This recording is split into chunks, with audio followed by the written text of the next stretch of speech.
Alright, good evening, ladies and gentlemen, and welcome again to another installment of Beer Time. I'm your host, Ferris. If you're joining us for the first time, this is the show where I rate beer and cider, tell you what I think about them, where you can buy them, well, where I can buy them, how much you'd expect to pay for them, and what kind of foods work well with everything. So it's been a little while, if you've been subscribing for a while, just talking about different beer. We've been on kind of a cider kick recently. And we're going to kind of go back to our roots here. Now, one of the earliest craft breweries on the market, to my knowledge, at least out here on the West Coast, was Sierra Nevada. They started off in Chico. If I remember right, they've got a new facility out on the East Coast in, and correct me if I'm wrong, I want to say North Carolina. Well, actually, the bottle probably tells us here. Yep, Mills River, North Carolina. And they've always been kind of potent. I like their beers. They're generally aggressively hopped. They've got a lot of good credibility when it comes to quality of ingredients.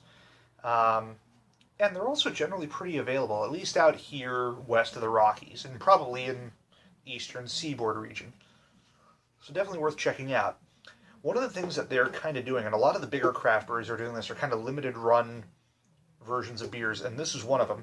This is part of their Beer Camp series. Now, I've had a couple of these in the past, not this one here. I think they did like a lager last year, or a bock of some sort, and they kind of do something like a spin on the other one. This is what they call a tropical IPA. So first, let's just talk about the packaging a little bit. This was fairly similar to what the packaging was last year, kind of minimalistic here, green logo and everything like that. Notes on the thing. This particular bottle was packaged on December 22nd of last year, 2015. Reading from the back, Beer Camp is the perfect way for us to experiment with new flavor directions in beer. Each spring we feature our favorite collaboration from camp. This year's selection blends intensely aromatic hop varietals to create an IPA filled with fruit aromas of mango and papaya. So that's definitely very tropical right there. Now, one of the things I do kind of like about IPAs, and some of them fall under and commit the sin of being hoppiness, or being hoppy just for the sake of being hoppy. Which is fine. I like a good hoppy beer on my own. But if you can bring something else to the table, like any of the hop, any sort of fruity hop aromas or fruity hop flavors, that's definitely a plus in my book. And hops have a lot to bring to the table when it comes to not just bitterness, but also flavor, aroma. They're also one of the healthier parts of the beer because they've got a lot of antioxidants in them. Just a lot of good stuff going on with your hops. Now, depending on what sort of hop scheduling they did with this here, this might be fairly bitter. It might be kind of flavorful. We'll see what happens. A couple other notes on here. According to the packaging, this is 6.7 ABV, so I'm expecting a pretty strong malt backbone. Again, kind of to be expected for an American-style IPA.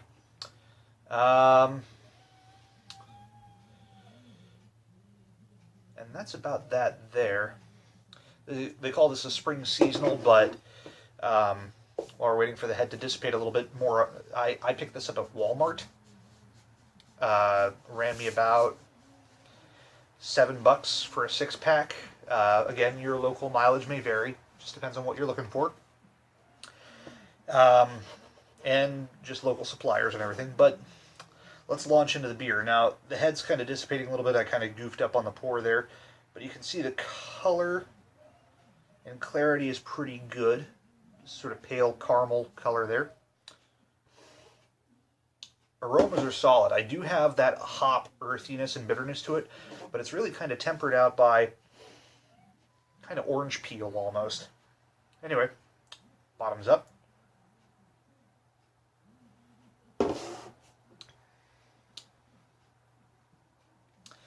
That is really smooth.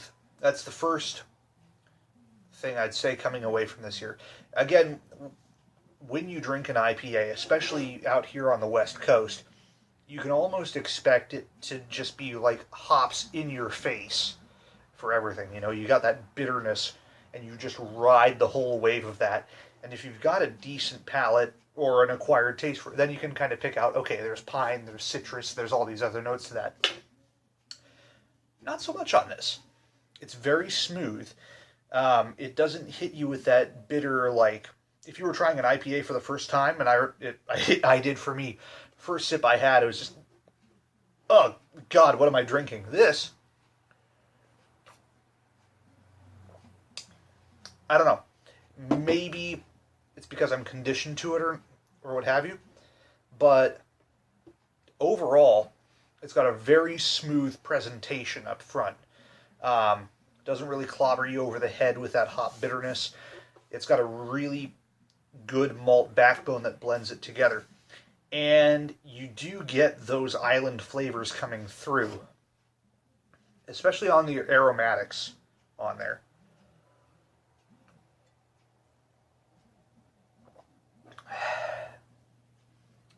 That is refreshing. If anyone's watching this at Sierra Nevada, I'd be really happy if you guys didn't make this go away after 2016. This is a beer worth keeping.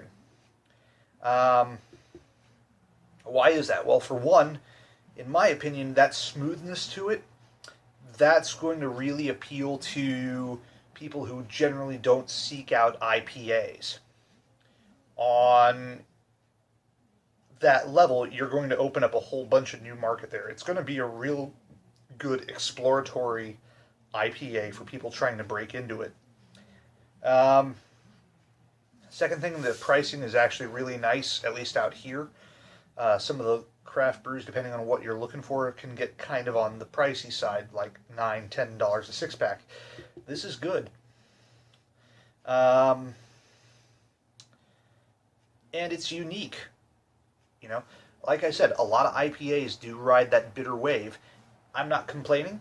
I like it. I like the bitterness. I like those hop flavors coming through. I've told friends whenever I brew beer on my own, it's literally all I can do to resist from just, instead of throwing the hops into the beer, to just sniffing them and just getting lost into it. This I like, though.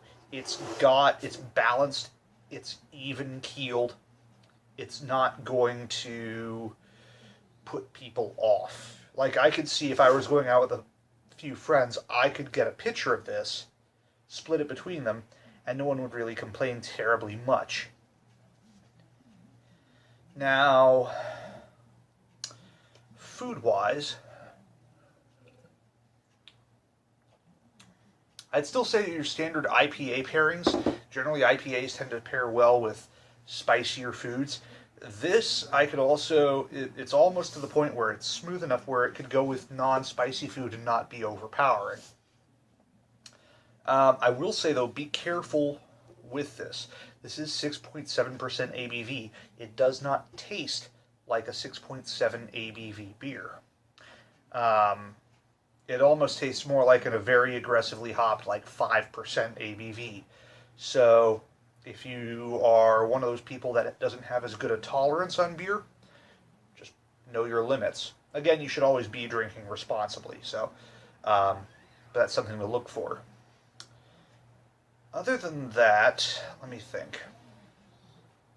Availability should be pretty good. Like I said, they've got facilities on the East Coast.